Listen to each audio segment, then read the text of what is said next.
Halo, halo guys. Hello, welcome to back IPK Podcast. Aku Ivan Rahmanda. Aku Francisca Putri, kami dari mahasiswa BK Angkatan 2020 semester 2. Waduh, IPK Podcast itu apa, Van? Wah, jadi gini nih, Put. IPK Podcast itu singkatan dari Ivan Putri Kolaborasi Podcast. Gimana, mantep nggak? Jos, Van. BTW, IPK Podcast itu membahas tentang apa, tau, Van? Nah, jadi gini, di kesempatan kali ini, kita akan melaksanakan podcast dengan membahas materi-materi tentang manajemen sekolah. Nah, kamu masih ingat nggak materinya apa aja? Tak inget-inget ya. Tentang kultur sekolah sama standar nasional pendidikan nggak sih, Van? Nah, hampir tepat tuh, Put. Tapi lebih tepatnya kita akan membahas tentang kultur buruk di sekolah, serta standar nasional pendidikan pada bagian standar isi. Seperti itu, Put. Kayaknya menarik tuh, Van, kalau dijadiin topik kita hari ini. Let's go nggak ini, Van? Yaudah, tanpa berpikir lama ya nih ya. Yuk langsung kita kulik aja tentang kultur buruk di sekolah. Gak sih. Oke, kita mulai ya, Put, nih. Put, kamu masih ingat nggak sih apa itu tentang kultur sekolah? Mungkin dari segi pemahaman atau mungkin pengertian? Kalau menurutku sih ya, Van, kultur sekolah itu budaya yang sudah menjadi suatu kebiasaan yang dilakukan di lingkungan sekolah. Tentunya ada kultur buruk dan kultur baik juga, Van. Nah, benar itu, Put. Aku juga setuju dengan pendapatmu tentang kultur sekolah. Kayaknya enak nih kalau kita mulai bahas tentang kultur buruk, yaitu topik utama kita hari ini. Boleh tuh, Van? Oke, Put. Mungkin kamu punya pengalaman atau mungkin kamu pernah melihat secara langsung dan mungkin mendengarlah pengalaman-pengalaman terkait dengan kultur di sekolah. Terutama pada kultur buruk nih. Bolehlah kamu ceritakan atau mungkin kamu ingin sharingkan kepada teman-teman pendengar podcast via kita ini. Kalau kultur buruk itu banyak banget, Van. Kayaknya aku ceritain 5 aja gimana? Wah, boleh tuh. 5 kayaknya juga udah cukup. Nanti takutnya kalau lebih dari 5, mah kita kepanjangan waktunya. Mungkin kamu bisa ceritakan satu persatu, gitu. Oke? Oke. Jadi yang pertama tuh, Van, pengalaman aku waktu SMA dulu. Sekolahku tuh nggak rutin upacara bendera di hari Senin. Nggak upacara gimana maksudnya? Berarti nggak ada upacara bendera yang kayak kita pakai seragam sekolah yang biasa di hari Senin, terus kita hormat dengan bendera di pagi hari gitu, nggak ada. Kalau boleh tahu kenapa sih itu? Iya, Van, nggak ada kayak sekolah-sekolah kayak biasanya gitu di hari Senin kan semuanya pada upacara kan. Penyebabnya tuh aku nggak tahu, Van, apa gitu loh penyebabnya. Tapi kalau upacara bendera tuh cuma hari-hari besar kayak 17 Agustus, terus waktu hari lahir Pancasila, kayak gitu-gitu doang. Oh, ternyata ada ya sekolah yang nggak ngadain upacara hari Senin, dan upacaranya malahan cuma 2 bulan sekali. Baru tahu ini aku sih. Terus kultur apa lagi nih selain tidak melaksanakan upacara? Nah, yang kedua ini aku tuh bukan dari pengalaman pribadiku gimana. Jadi pengalaman dari temenku waktu aku ikut persiapan bimbel UTBK. Nah, itu tuh, jadi di sekolahnya temanku ini, sebut aja sekolahnya si A ya, dia tuh tiap pagi nggak nyanyi lagu Indonesia Raya sebelum mata pelajaran dimulai. Nah, sedangkan sekolahku tuh nyanyi tiap pagi. Kan aku juga agak shock gitu ya dengernya gitu. Itu kan sama aja tidak menciptakan cinta tanah air. Aku sebenarnya udah nggak kaget sih tentang tidak menyanyikan ini. Soalnya dulu aku juga jujur pernah mengalami di waktu aku masih duduk di SD. Jadi di SD ku tuh nggak ada menyanyikan Indonesia Raya gitu waktu pagi hari. Namun semenjak saya masuk SMP, masuk SMK itu udah mulai dibiasakan untuk menyanyikan lagu Indonesia Raya. Bahkan pulang pun kami menyanyikan lagu daerah seperti itu. Sebenarnya itu kultur yang baik, makanya aku berharap semoga dapat diperbaiki. Terus Put, ada cerita lagi nggak? Ada dong. Nah, ini kalau ini dari pengalamanku nih ya. Tapi tuh aku mau pesen dulu buat yang nonton podcast ini supaya jangan ditiru. Tapi ini untuk Nih, sharing-sharing aja. didengerin ya teman-teman, jangan ditiru nih, Putri nih. Jadi ini tuh aku tuh mencuri waktu pada saat pelajaran untuk makan. Sumpah mencuri waktu pas pelajaran tuh, di tengah-tengah pelajaran. Nggak ketahuan gurunya gitu? Nah, enggak. Jadi tuh ini tuh malah diajari kakak kelas. Jadi turun-temurun gitu loh, Van. Kakak kelas tuh ngajarin supaya kalau di jam mata pelajaran tuh makan aja nggak apa-apa. Tapi tuh ada tips dan triknya supaya nggak ketahuan guru. Caranya Wah, tips itu, dan triknya ini yang salah nih. caranya tuh yang pertama nih, makan di bawah kolong meja. Jadi gurunya Waduh. jelasin nih di depan kan. Terus Iya, iya, iya. aku sama teman-temanku yang agak nakal-nakal ini makan di bawah kolong meja. Terus yang kedua, kalau cemilan, cemilan tuh kan kecil tuh bentuknya, masukin aja ke kantong. Terus cara makannya, kalau gurunya lagi nulis di papan tulis, aku lagi jelasin, diambil, terus makan sambil ditutupin pakai buku. Ah, nggak kelihatan kayak anak pintar baca buku. Wah, gila sih ini. Bener-bener ya, berarti itu makan sambil deg-degan parah nggak sih? Tapi teman-teman jangan dicontoh ya nih ya, sekali lagi nih. Wah, Deg-degan nggak pas waktu itu? parah, deg-degan parah. Jujur aku pernah ngelakuin ini karena waktu itu aku habis olahraga kan. Lapar banget, terus pelajaran sejarah. Jadinya ya udah aku beli cemilan terus aku kasih kantong gitu. Ya agak campur-campur keringet dikit lah cemilannya. Ada beberapa faktor yang mempengaruhi ya ternyata ya. Terus nih, lanjut nih, ada cerita lagi nggak tentang kultur buruk? Ada sih Van. Kalau ini tuh aku tuh bener-bener ikut gregetan. Aku Kenapa tuh tuh? dapat cerita dari teman-teman. Terus aku juga baca-baca di berita-berita di internet itu kalau masih banyak banget siswa yang ujiannya tuh nyontek. Nyontek pada saat ujian gitu. Kalau aku pribadi kalau nyontek tuh rasanya tuh deg-deg gitu loh. Soalnya risikonya tuh tinggi.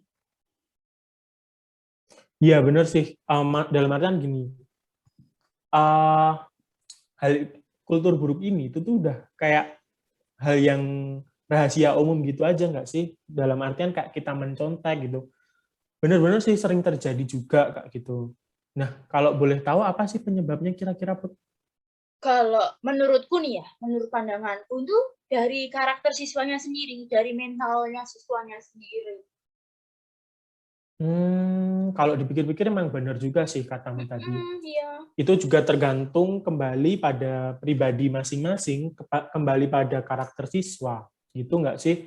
Dan ya itu tadi, makanya kita mulai dari sekarang biasakan untuk bersikap jujur, terus mendirikan apa namanya, menegakkan keadilan kayak gitu kan. Jadi benar-benar itu real hasil kita gitu. Nah, tadi kan udah 4 nih Put, kita bincang-bincang.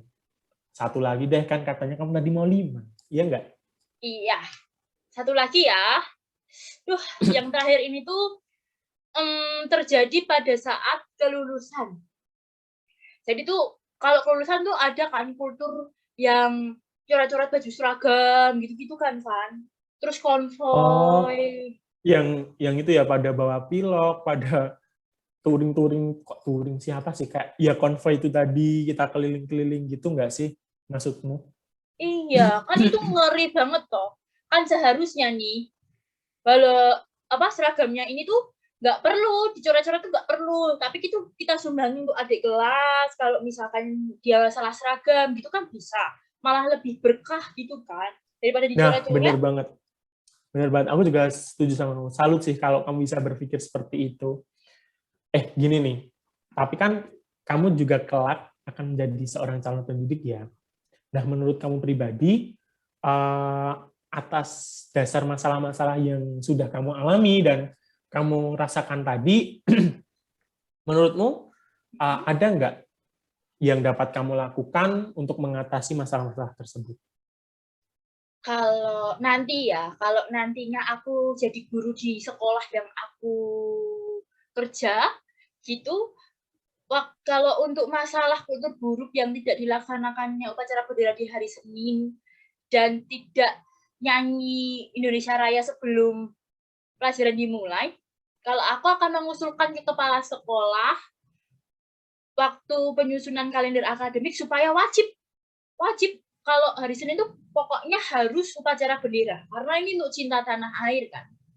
Nah, terus wajib juga nyanyi Indonesia Raya sebelum mata pelajaran dengan sikap yang sempurna karena ini juga membantu siswa untuk cinta tanah air, Van. Benar. Aku juga setuju sama kamu. Itu kan tadi berarti terkait dengan dua topik permasalahan tidak melaksanakan upacara dan menyanyikan lagu Indonesia Raya. Nah, kalau untuk oknum siswa yang mungkin mencontek saat ujian, mencuri-curi waktu, terutama yang kayak kamu tadi mencuri-curi waktu untuk makan di kelas. Nah, kamu sebagai calon pendidik gimana sih menyikapinya? Kalau yang untuk mencuri-curi makanan gitu, terus sama yang untuk mencontek. Ini kita bahas yang mencontek dulu ya, Van. Kalau nantinya aku yang mencontek itu bakal ketahuan aku gitu, terus aku jadi calon seorang guru atau aku udah bekerja di sekolah itu, aku tuh bakal ngusulin ke kepala sekolah supaya dipasangin CCTV. Gitu kalau dipasangin CCTV di setiap ruangan gitu maksudmu? Iya. Jadi tuh dia kalau yang mencontek itu kalau kan kelihatan nih bakalan hayo Ivan nyontek bakalan kelihatan kan dari CCTV di atas. Nah, wah, gitu. Jadi serem juga ya. Nih besok nih kalau ada teman-teman yang udah lihat podcast kita ini terus jadi muridnya Bu Putri, hati-hati aja bakal diberantas itu contek mencontek, curi waktu untuk makan di kelas kayak gitu. Bukan begitu Bu Putri? Betul. Terus yang makan itu juga bisa pakai CCTV, Van. Jadi bakal ketahuan juga kalau dipasangin CCTV, CCTV itu di atas kan. Jadi ya kelihatan, Putri makan di bawah kolong meja, ditegur pasti langsung diberantas semuanya. Benar. Itu cara yang lumayan efektif juga kayak gitu. Terutama efektif juga penegakan peraturan sekolah juga itu harus tegas. Soalnya kita udah masang CCTV dan lain-lain, tapi peraturan di sekolah yang enggak paten, enggak tegas kayak gitu kan juga sama sekali percuma. Tuh ya enggak sih? Kalau ada CCTV, rekamannya kan terbukti. Nih, lihat nih Putri nih, nyontek nih. Nih, lihat nih Ivan makan di kelas, makan bakso. Kan nggak bisa ngelak. Ya, benar. Nah, terkait dengan permasalahan yang terakhir nih, Put. Menurutmu gimana sih caranya mengatasinya? Mungkin kamu ada solusi-solusi kayak gitu. Nah, kalau yang terakhir ini kan pastinya nih ya kan, semua sekolah kelulusan. Serempak kan kalau kelulusan tuh, ya kan? Nah, tentunya kita tidak bisa mengendalikan siswa untuk tidak konvoy. Sekolah lain pun juga kita tidak bisa mengendalikan, pasti mereka juga ada yang konvoy, beberapa juga. Nah, kalau konvoy, kalau coret-coret gitu, bertemu dengan sekolah lain, pasti akan berdampak negatif lainnya. Seperti nanti pasti akan terjadi tawuran atau negatif-negatif lainnya. Nah, aku sebagai calon guru, atau nantinya ketika aku ada masalah seperti ini, aku bakal tarik ulang surat kelulusannya. Aku tegas banget kalau untuk ini. Karena itu bakal yang pertama jelek-jelekin nama sekolah dan yang kedua merugikan dia juga. Gitu. Iya, benar.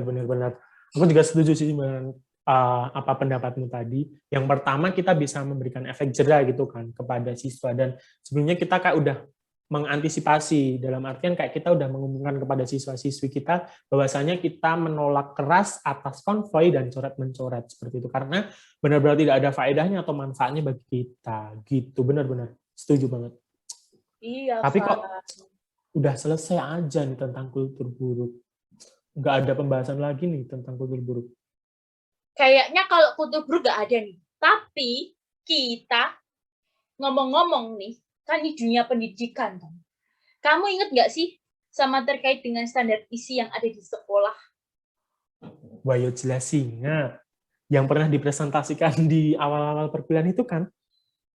Wah, ingatanmu, Van, bagus banget. Nah, iya. Sebenarnya kalau menurut penjelasan kamu nih, Van, standar isi itu apa toh? Jadi begini, Put. Sebenarnya standar isi itu memiliki banyak pemahaman atau pengertian. Yang aku ingat aja ya nih ya. Yang pertama itu terdapat pengertian berdasarkan Permendikbud nomor 64 tahun 2013. Lalu ada juga dari Peraturan Pemerintah nomor 19 tahun 2005.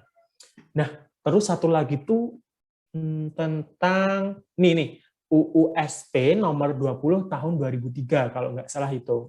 Nah, sebenarnya di dalam pemahaman dan atau pengertian-pengertian tersebut intinya standarisasi itu dapat diartikan sebagai sebuah patokan dalam tingkatan kompetensi yang digunakan untuk mencapai kompetensi lulusan minimal. Nah, terus di dalamnya itu mengandung banyak komponen. Antara lain yang aku ingat itu ada kerangka kurikulum, struktur kurikulum, beban belajar, kalender pendidikan, sama apa lagi? Udah deh kayaknya gitu, Put. Oh, gitu ya, Van. Nah, tadi kan kamu sempat menyinggung tentang kurikulum. Nah, kalau menurut kamu tuh ada nggak sih pengalaman mungkin terkait dengan pergantian kurikulum atau apa yang pernah terjadi? Terkait dengan pergantian kurikulum ya, Put. Iya. Pastinya pernah dong. Ini aku alami ketika aku masih duduk di bangku sekolah menengah kejuruan. Berdasar pengalamanku tersebut, ya ada sisi positifnya, ada sisi negatifnya. Gitu sih. Dari sisi kalau gitu berarti semuanya tuh ada sisi positif dan sisi negatifnya ya, Pak? Kalau gitu Ya, boleh benar nggak banget. kamu ceritain dari sisi negatifnya dulu? Oke, aku mulai dari sisi negatif dulu nih berarti ya. Oke, Oke, boleh. jadi berdasarkan pengalamanku dari sisi negatif yang pernah aku alami, yang pertama kali aku rasakan dari perubahan kurikulum itu tadi, yaitu aku merasa kaget. Nah, pada saat itu, kurikulum yang berubah dari kurikulum tahun 2006 menjadi kurikulum 2013. Ya. Di sana banyak perbedaan jelas, kayak dari segi jumlah jam, kayak gitu, dan lain-lainnya. Nah, terus itu kan jadi kayak, kenapa harus dimaksimalkan jamnya? Nah, itu tuh untuk bertujuan supaya siswa tidak memiliki tugas atau PR yang dibawa ke rumah, kayak gitu, pekerjaan rumah kayak gitu. Jadi semua tugas, semua pekerjaan sekolah itu dikerjakan dan diselesaikan di sekolah, sehingga tidak membawa lagi pulang pekerjaan rumah itu tadi. Ya, pertama kali memang saya jadi kaget, jadi kayak shock, ini apaan kayak gitu kok sekolah lama banget kayak gitu. Ternyata bertujuan supaya itu tadi biar nggak bawa pulang PR, tapi ya jadi itu tadi kayak shock gitu. Terus yang kedua aku merasa kehilangan waktu pastinya. Ya karena itu tadi karena tugas diselesaikan di sekolah, jadi sekolah menjadi full day school kayak gitu. Nah, pulang pun jadi mundur kan ya. Jadi kayak pulang nanti sampai rumah udah capek kan tuh. Tinggal istirahat aja deh. Nah, bangun-bangun udah pagi lagi, sekolah lagi, terus nggak ada waktu buat santai-santai di rumah, cuman buat istirahat aja gitu. Terus yang ketiga tuh, aku ngalamin ini, menurunnya nilaiku di semester-semester awal setelah pergantian kurikulum. Jadi karena mungkin aku juga itu tadi faktor masih kaget, kayak gitu, belum siap dengan perubahan yang ada, kayak gitu, nilaiku sempat turun sih ya, walaupun nggak terlalu banyak. Tapi itu cukup sakit di hati kayak gitu, Kak. Aduh, kenapa harus turun? Kayak gitu, Bu. Ternyata setelah aku dengerin sharingmu tuh banyak juga yang merugikan diri kamu juga, Van. Tentunya menyita waktu sekali. Aku mulai tertarik nih sama pembahasan ini. Nah, kalau dari sisi positifnya gimana, Van? Nah, kalau dari sisi positifnya juga lumayan banyak nih aku yang dapetin dari pengalamanku itu tadi. Yang pertama, aku merasa memiliki waktu libur yang lebih panjang. Tahu nggak kenapa? Kenapa? Soalnya, kan kita jadi full tuh. Nah, kalau full day school itu cuma 5 hari kerja atau 5 hari sekolah, kayak gitu kan. Jadi di hari Sabtu sama Minggu kita bisa gunakan untuk liburan, ternyata seperti itu. Namun ya itu tadi kayak di hari 5 hari itu kayak kita berat banget. Nah, tapi kita diberikan upah atau diberikan reward untuk menghargai diri kita sendiri, untuk berterima kasih kepada diri kita sendiri di hari Sabtu dan Minggu itu gitu. Terus yang kedua, aku merasakan memiliki bekal ilmu berkaitan dengan bidang soft skill. Nah, kenapa bidang soft skill? Karena pada waktu aku bersekolah, sekolahku memberikan kebijakan bahwasannya ini siswa dan siswi dapat menggunakan waktu luangnya di hari Sabtu untuk mengisi pada kegiatan-kegiatan seperti kegiatan OSIS, kegiatan ekstrakurikuler yang dilaksanakan hari Sabtu tersebut. Jadi kayak kita salurkan kemampuan kita, waktu luang kita pada sisi yang positif seperti itu, Bu. Selain itu, aku juga merasa perubahan kurikulum ini, siswa dan siswi di sekolah tuh dituntut untuk lebih aktif. Nah, aku suka karena kenapa?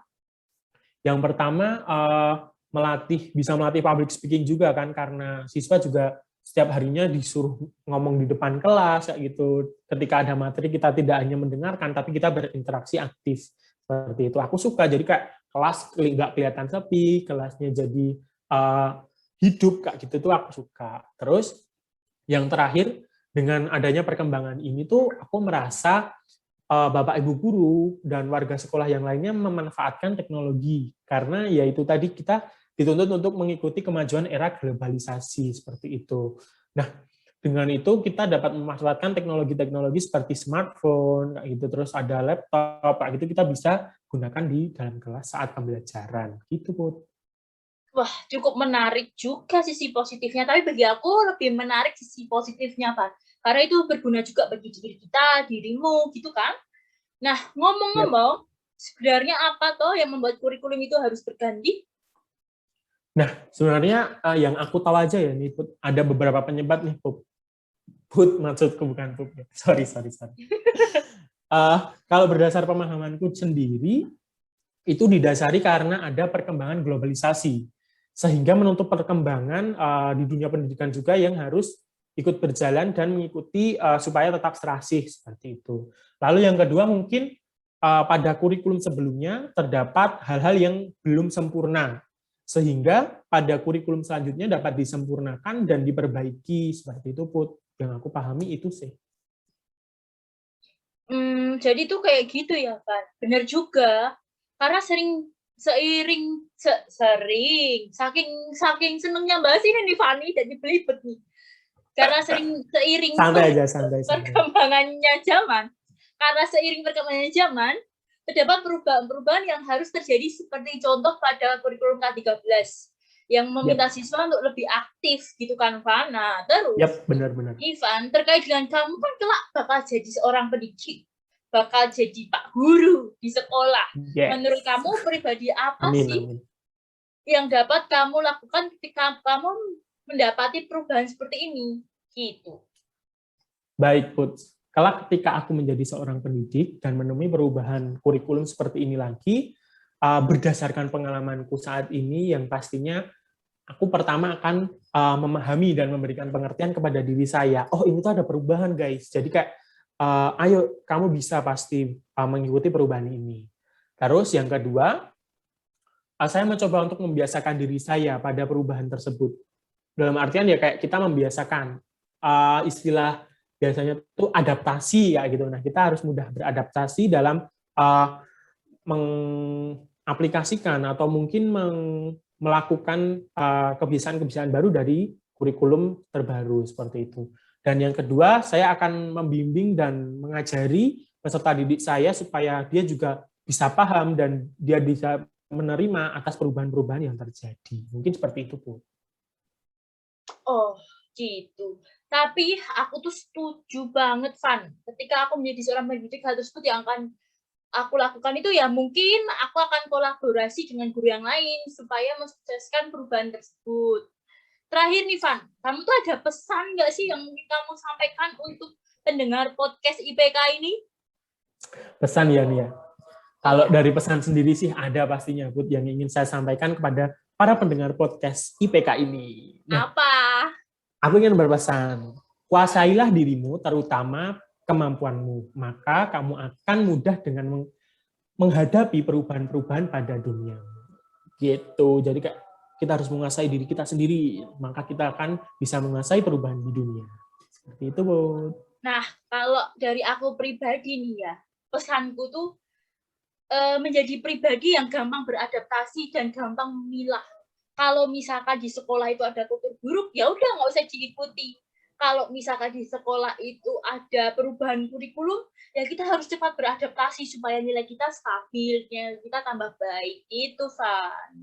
Mantap, mantap, mantap. Van, sedih nih sebenarnya.